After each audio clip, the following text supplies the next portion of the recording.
Bueno, vamos entonces ahora en esta tercera y última parte. Seguimos, continuamos, ya hemos trabajado con la forma en que Aristóteles piensa lo real, cómo piensa la realidad suprema, el alma humana, cómo piensa también el conocimiento, cómo clasifica las ciencias. Hemos visto cómo en su mayoría se distancia de Platón, pero también en un montón de cuestiones termina afirmando algunos postulados que no se distancian tampoco tanto de la teoría de su maestro. Vamos ahora con el último tema de la clase de hoy, que es la ética aristotélica. Vamos a ver en qué consiste la ética aristotélica y en qué se distancia también de la ética socrática, platónica, que si ustedes recuerdan era una ética de tipo intelectualista, en donde se creía que el bien y el mal venían dados de alguna manera por la naturaleza y que para ser buenos alcanzaba con conocer qué era lo que estaba bien y en caso de conocer no había posibilidad de equivocarse o no había posibilidad de ser malo. En el caso de Aristóteles la cuestión va a ser distinta porque, como veíamos, él va a distinguir diferentes tipos de ciencias. La ética entra dentro del grupo de lo que él denomina ciencias prácticas, y es un saber que de alguna manera se diferencia de la filosofía primera como saber meramente contemplativo. La ética de Aristóteles en general se ha caracterizado como una ética teleológica. Ya hemos hablado de esta palabrita que tiene que ver con la idea de fin. La ética aristotélica tiene como marca, digamos, de identidad esta característica general de la teoría aristotélica de creer que todo lo real y que todo lo que existe tiene una finalidad. Esa finalidad son los bienes que buscamos cuando hacemos cosas. Aristóteles va a decir que todas las personas hacemos cosas, buscamos cosas y las buscamos porque las consideramos bienes. Se distancia así de esta idea platónica de creer que hay un solo bien único, eterno, inmutable. En realidad, dice Aristóteles, hay diversidad de bienes. E incluso para diferentes personas, las cosas que se considera bienes pueden ser diferentes. Por ejemplo, para alguien que está enfermo, un bien que busca puede ser la salud. Para alguien que, qué sé yo, está hambriento, un bien que busca puede ser el alimento. Y a su vez, entre esos bienes que buscamos, hay que distinguir cuáles de esos bienes funcionan como medios y cuáles de esos bienes funcionan como fines. Dice Aristóteles que en nuestra conducta buscamos muchas cosas como medios para otras. Por ejemplo, sabemos, qué sé yo, que no sé, trabajar es un bien, pero quizás no porque nos dé placer y nos guste trabajar, sino que lo consideramos un bien porque buscamos, qué sé yo, cobrar el sueldo a fin de mes. En cambio, hay otros bienes que buscamos porque los consideramos fin en sí mismos, qué sé yo, salir a divertirnos, por ahí es un bien que lo buscamos en sí mismo, que es un fin en sí mismo, no es un medio para a su vez lograr otra cosa. Ahora, así como en la realidad tenía que haber un primer motor inmóvil, tenía que haber un bien supremo que explique todo lo real, en la ética tiene que ocurrir lo mismo. De todo ese montonazo de bienes y de fines que las personas perseguimos cuando actuamos, tiene que haber un fin último, un bien supremo, que buscamos porque es un fin en sí mismo y no por ninguna otra cosa, y es la finalidad última de todas las cosas que hacemos. Y Aristóteles se pregunta cuál es ese fin último. Y él cree que para encontrarlo, ese fin último tiene que cumplir tres requisitos. Por un lado, tiene que ser un fin que sea último, es decir, que no busquemos por ninguna otra cosa, porque si lo buscamos por otra cosa termina siendo un medio y no un fin en sí mismo. Por otro lado, tiene que estar relacionado con lo más perfecto que tenemos, y esto por un principio también lógico, aristotélico. Si para ser felices nos alcanzara con lo menos perfecto, entonces lo más perfecto lo tendríamos al cohete, digamos. No tendría ningún sentido tener una característica más perfecta si para ser felices nos alcanzara con la menos perfecta. Y en tercer lugar, tiene que ser un fin, un bien independiente, es decir, que no dependa de ninguna otra cosa, porque si depende de otra cosa, ya la perfección estaría en esa otra cosa, y no en ese fin en sí mismo. Y ese fin que todos perseguimos, Aristóteles dice que es, en griego él dice eudaimonía. La mayoría de las traducciones reflejan esta palabra con la palabra felicidad, que está bien, es adecuada, pero tenemos que hacer algunas aclaraciones. Cuando Aristóteles habla de eudaimonía, está hablando como de dos cositas que la eudaimonía aristotélica tiene dos caras.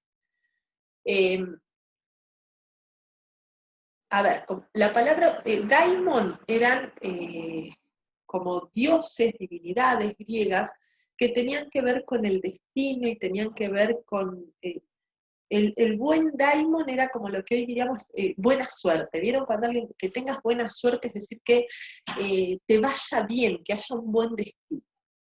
Entonces, la eudaimonía, la felicidad, tenía que ver con dos cosas diferentes. Por un lado, con la cuestión de lo que hoy diríamos buena suerte, es decir, con algo que no depende de nosotros, para ser felices. Por ejemplo, no tendríamos que estar enfermos, para ser felices no tendríamos que tener esclavos. Podríamos agregar en términos aristotélicos, y con esto vamos a profundizar la semana que viene, para ser felices no habría que ser mujeres, para ser felices no tendríamos que ser pobres, es decir, y todas estas cosas no dependen de la persona. Yo no puedo hacer nada, por ejemplo, para no estar, si tengo una enfermedad, no depende de mí muchas veces. Entonces esa buena suerte que me impide ser feliz a veces, o que me ayuda a ser feliz, no depende de mí. La felicidad solamente estaría para Aristóteles al alcance de algunas personas que tuvieron buena suerte, digamos, que nacieron con la posibilidad de no ser pobre, no tener hambre, no ser esclavo, no padecer ninguna enfermedad y demás. Pero por otro lado, la felicidad es un estilo de vida que hay que buscar. Es decir, esas personas que tienen buena suerte pueden no ser felices porque no la buscan, porque no hacen nada para que les vaya bien en ese sentido. Entonces, fíjense, la felicidad tiene esta doble cara, la que no depende de mí y la que sí depende de mí. Para ser feliz, por un lado, estoy hablando en términos aristotélicos, ¿sí? Aquí no soy Macarena, soy Aristóteles. No estoy diciendo lo que yo pienso, sino lo que dice el autor. Para ser feliz, por un lado, hay que tener buena suerte, entre comillas, pero por otro lado también tengo que hacer cosas, tengo que activar. Si yo no hago de mi vida algo bueno, difícilmente podré ser feliz. Hasta aquí, con la ética aristotélica no hay como grandes problemas. Digamos. Aristóteles dice, y efectivamente yo creo que al año 2020 seguiríamos todos de acuerdo, que todas las personas en la vida hacemos cosas, qué sé yo, nos compramos cosas, nos vamos de vacaciones, nos casamos, tenemos hijos, tenemos amigos, salimos de fiesta. Todo lo que hacemos lo hacemos porque queremos estar bien, porque apuntamos a ser felices, porque buscamos una buena vida. Fíjense, eudaimonía muchas traducciones la traducen también como buena vida. Y de aquí sacó el concepto también Luis Villoro, del texto que leíamos en la unidad 1. La felicidad tiene que ver también, ¿no?, con hacer cosas. Y hasta aquí yo creo que estamos bien. Todo el mundo estaría de acuerdo en que todas las personas buscamos en la vida ser felices. El problema viene a continuación y tiene que ver con la pregunta de, bueno, pero ¿qué cosas tengo que hacer para ser feliz? Es decir, ¿en qué estilo de vida radica esa felicidad de la que habla Aristóteles? Y ahí es donde entran a jugar estos tres requisitos que explicábamos recién. El tipo de vida en el cual radique la felicidad tiene que cumplir con estos tres requisitos que hablábamos. Ser fin último, estar relacionado con lo más perfecto y ser independiente, ser autor. ¿Sí? Ser un bien, digamos, que sea completamente autor.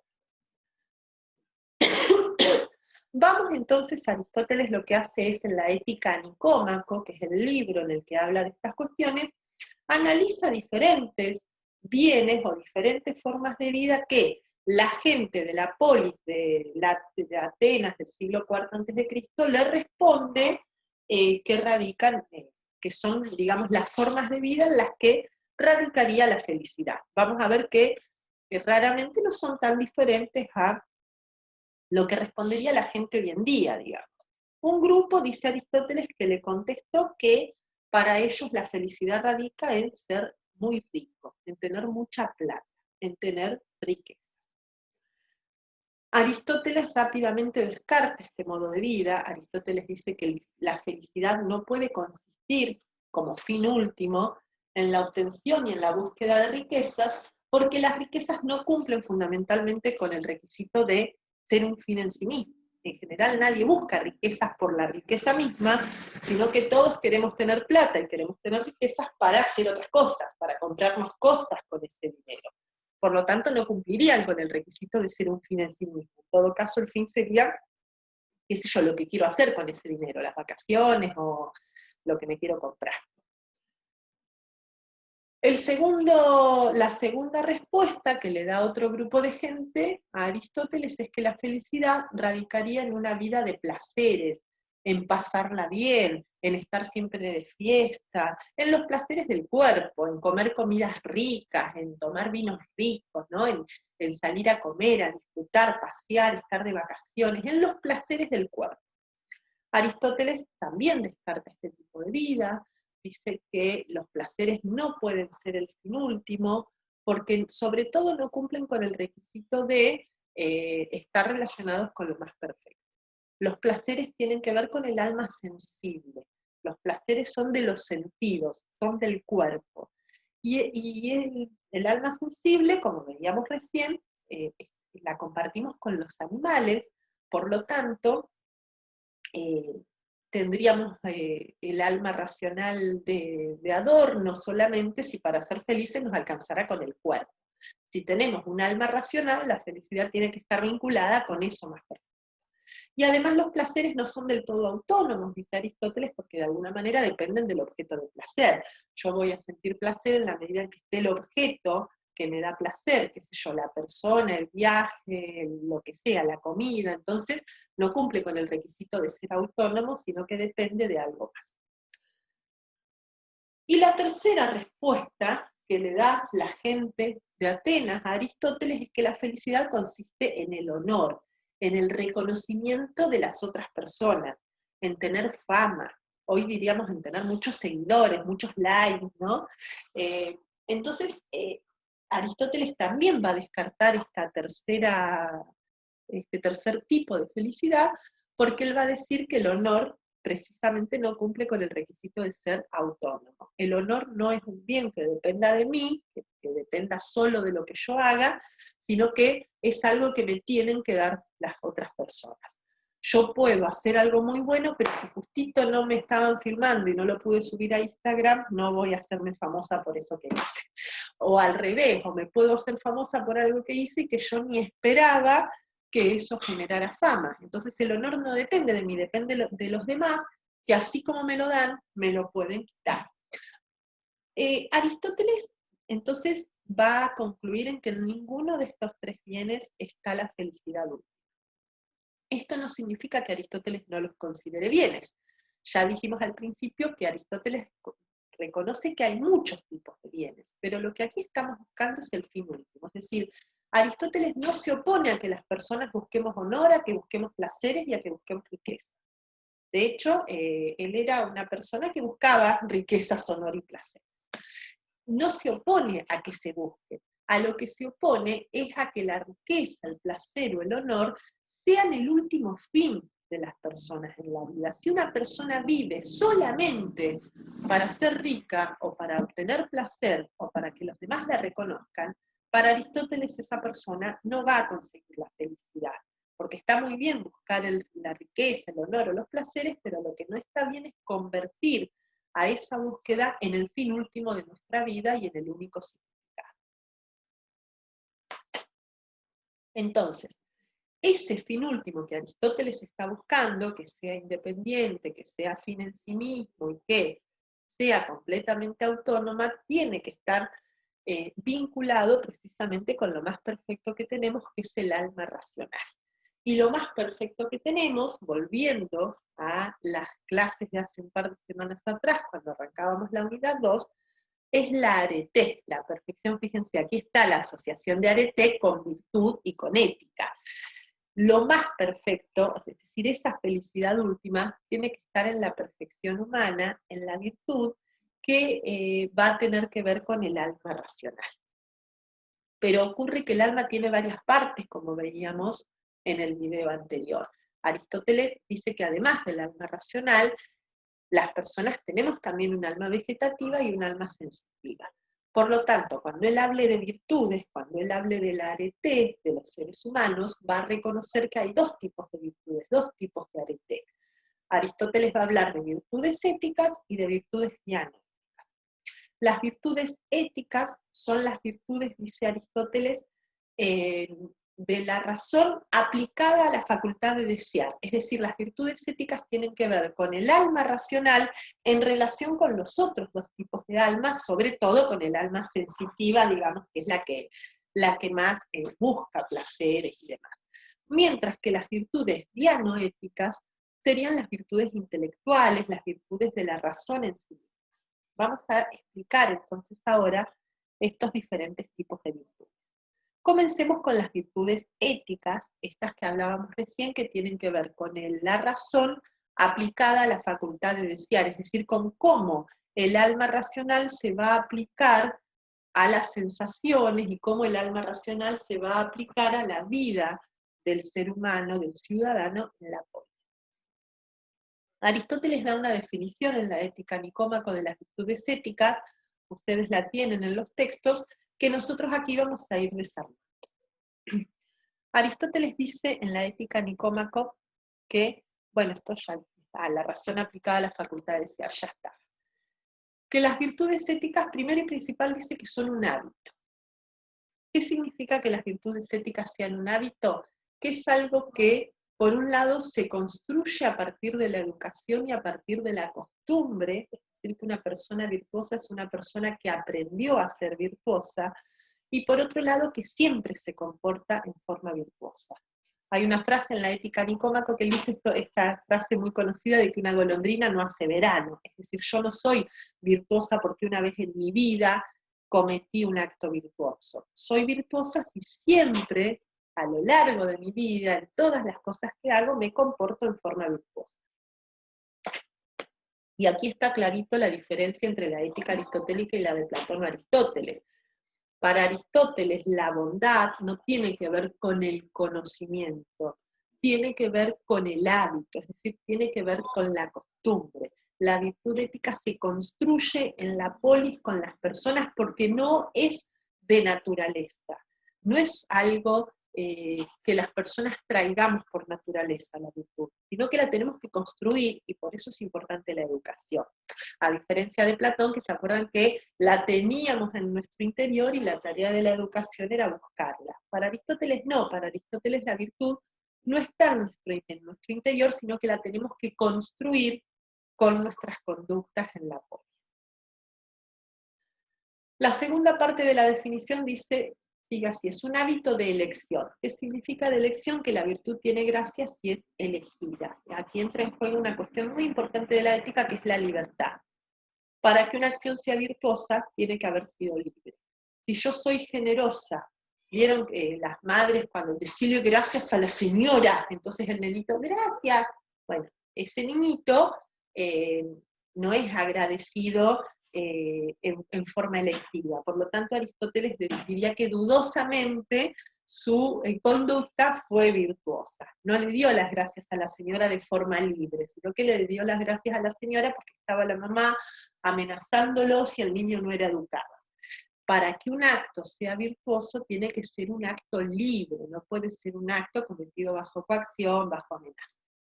Y aquí viene la parte más interesante y más aristotélica de toda la definición, que tiene que ver con que la virtud es un hábito de elección. Aristóteles dice así, consistente en un justo medio entre dos extremos, por exceso y por defecto.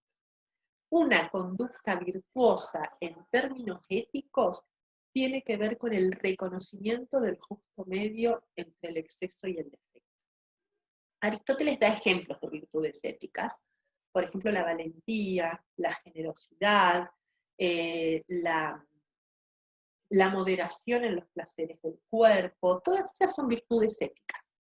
Y esas virtudes éticas tienen que ver con el reconocimiento de un justo medio, de un término medio, fíjense, del equilibrio entre el exceso y el defecto. Volvamos a lo que decíamos recién acerca de las formas de vida en las que Aristóteles reconoce que no está la felicidad. en la búsqueda de riqueza. ¿No? Fíjense, una persona que hace de su vida el único sentido la búsqueda de riquezas es una persona que está cometiendo, diría Aristóteles, un exceso. Y por lo tanto, por cometer un exceso, no es virtuosa. Mientras que una persona que ni siquiera se preocupa por ganar un peso y que no sabe qué va a comer mañana, estaría en el otro extremo, estaría en el extremo del defecto. La virtud estaría precisamente en el justo medio, en el saber reconocer cuál es el término medio entre esos dos extremos. Lo mismo podríamos hablar con la moderación en los placeres del cuerpo. No está bien no tomarse nunca un recreo, no salir a comer, no irse de fiesta, ahí habría un defecto. Pero si yo hago de mi vida todo el tiempo una vida de placeres, y me voy a terminar enfermando, entonces ahí lo que cometí fue un exceso. La virtud está en el reconocimiento del justo medio. ¿En qué momento salir de fiesta? ¿En qué momento hacerle caso a los placeres del cuerpo? ¿Y en qué momento? Ese término medio, ese equilibrio, sigue la definición, dice Aristóteles, es relativo a nosotros y determinado por la razón. Y este punto es lo que hace precisamente de la ética, esto que decíamos, una ciencia práctica en términos de Aristóteles. A diferencia de las ciencias productivas, en la ética no hay recetas. El justo medio no es una receta. Yo no sé nunca cuál es exactamente el justo medio, sino que en cada circunstancia el justo medio es diferente, y aquí es donde entra en juego la razón para evaluar cuál es ese justo medio, que es relativo a nosotras, es relativo a cada persona. Por ejemplo, será diferente la cantidad de días que puedo salir de fiesta si estoy de vacaciones que si estoy a una semana de rendir un final. Será diferente la cantidad de plata que yo puedo destinar para ayudar a otra persona, dependiendo de la cantidad de plata que gane, dependiendo de los gastos que tenga, dependiendo de no sé cuántas personas mantengo con mi sueldo. Es decir, la virtud siempre está en el justo medio, pero ese justo medio nunca es una receta. Yo no puedo decir, bueno, para ser generoso vos todos los meses tenés que donar o tenés que destinar, no sé, 500 pesos de tu sueldo a ayudar a alguien. Eso es ser generoso. Bueno, no, depende. Para muchas personas esos 500 pesos no va a ser generoso, sino que va a ser un exceso porque ganan muy poco dinero y no pueden destinar 500 pesos para ayudar. Y para otras personas será un defecto, será muy poco, porque podrían destinar muchísimo más. Entonces, el justo medio es relativo a nosotros y determinado por la razón. Y ese justo medio tiene que ver, la definición termina diciendo que tal como lo determinaría un hombre prudente, dice Aristóteles, es decir, una persona que logra en cada circunstancia darse cuenta cuál es el justo medio, es una persona virtuosa y tiene la virtud de la prudencia, que ya no es una virtud ética, sino que es una virtud intelectual, una virtud dianoética. La persona que en la polis aplica estas virtudes éticas a la convivencia con los demás es una persona que para Aristóteles está cerca de la felicidad, digamos, está cerca de este fin último que buscábamos al principio. Pero las virtudes éticas tienen una pequeña limitación, tienen un defecto, y es que no cumplen del todo con la condición que habíamos visto al principio de que las virtudes tenían que ser, o de que la felicidad tenía que ser autónoma. Las virtudes éticas no son del todo autónomas, sino que dependen de alguna manera para ejercerse, por un lado, de las otras personas. Recién dábamos ejemplos, si yo quiero ser generoso, tiene que haber personas con las cuales yo pueda ser generosa. Si yo quiero ser valiente, tiene que haber enemigos con los cuales pueda demostrar mi valentía. ¿Sí? Entonces, las virtudes éticas tienen de alguna manera esta limitación de no ser del todo autónomas, sino de depender de la polis y de las otras personas, y aparte de depender en última instancia de la prudencia, que no es una virtud ética, sino dianoética. De todas las virtudes éticas, ya dimos algunos ejemplos: valentía, generosidad, moderación en el cuerpo. La más grosa de todas, la virtud ética más importante de todas, es la justicia. Fíjense que incluso al día de hoy, el símbolo que usamos para la justicia, tienen ahí el dibujito en la pantalla, es la balanza, ¿no? Esta idea de justicia como todo el tiempo encontrar un equilibrio. Fíjense que la justicia es la virtud por excelencia, que requiere de un justo medio, y que si yo no encuentro ese justo medio, estoy cometiendo una injusticia. Pensemos en un delito. ¿Qué pasa si una persona comete un delito, y si yo le doy un castigo exagerado? Si le doy un castigo que no es proporcional al delito, si, qué sé yo, no sé, condeno fuertemente a alguien que cometió un delito que no es grave, estoy cometiendo una injusticia.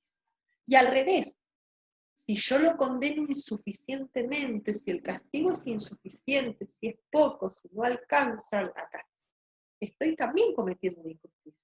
La justicia consiste precisamente en darme cuenta exactamente cuál es el castigo que le corresponde por ese delito, en encontrar ese justo medio. Y solo en el justo medio estaría la justicia. Y ese justo medio depende de cada circunstancia.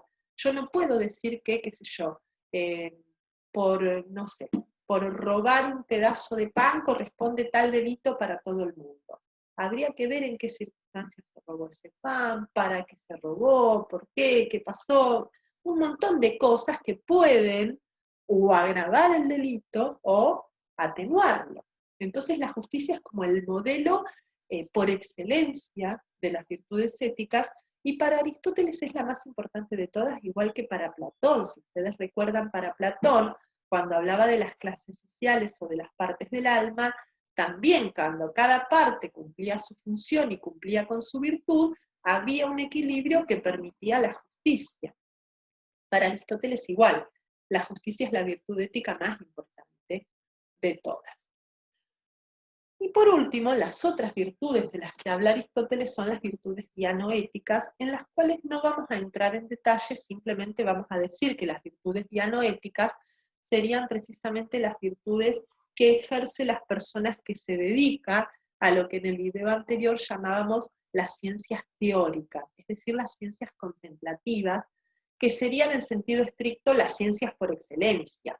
En sentido amplio, las ciencias productivas y prácticas son ciencias, pero en sentido estricto, si entendemos por ciencia solo la actividad contemplativa, las ciencias serían solo las teóricas. Por lo tanto, las virtudes intelectuales serían las virtudes que pone en marcha la persona que se dedica a conocer simplemente por conocer, por amor a la sabiduría, por búsqueda de la verdad. Es decir, fundamentalmente los filósofos en el contexto de la polis ateniense del siglo IV. Estas virtudes son más perfectas que las éticas, dan mayor felicidad, porque precisamente sí cumplen con el requisito de ser completamente autónomas. El filósofo puede dedicarse a la filosofía sin necesidad de que exista nada más y de no depender de absolutamente nada. Son independientes. Independientes, dice Aristóteles, todo lo que se puede aspirar a ser independiente en este mundo.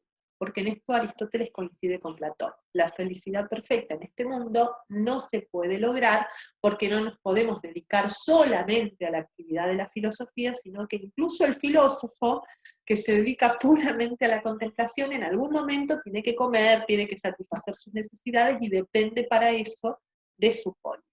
Entonces, en la medida de lo posible y en lo que remite a este mundo, la felicidad más perfecta posible se puede alcanzar en el ejercicio de estas virtudes. Y en las virtudes dianoéticas la particularidad es que no hay justo medio posible. Digamos que cuando yo me dedico a la filosofía, a la búsqueda de la sabiduría, no hay un justo medio. Digo, ¿cuál es el justo medio en el estudio? Y ninguno. Cuanto más estudies, mejor. Cuanto más se sepa, mejor. Ahí no podemos hablar de justo medio, de exceso, de defecto, sino que en términos de virtudes intelectuales, siempre lo más es mejor, y no habría justo medio, porque no tiene que ver con la razón aplicada a las otras partes del alma, sino que las virtudes éticas son puramente intelectuales de la razón en sí misma. Bueno, hasta aquí llegamos con las actividades de esta semana. con la clase de esta semana, van a tener las actividades que esta semana son grupales, y tienen que ver con el análisis de citas. Vamos a leer citas textuales de Aristóteles para poder encontrar en esas citas algo de todo lo que estuvimos hablando. Ahora sí, por hoy, yo creo que es más que suficiente. Nos vemos la semana que viene, que nos vamos a encontrar en una reunión sincrónica.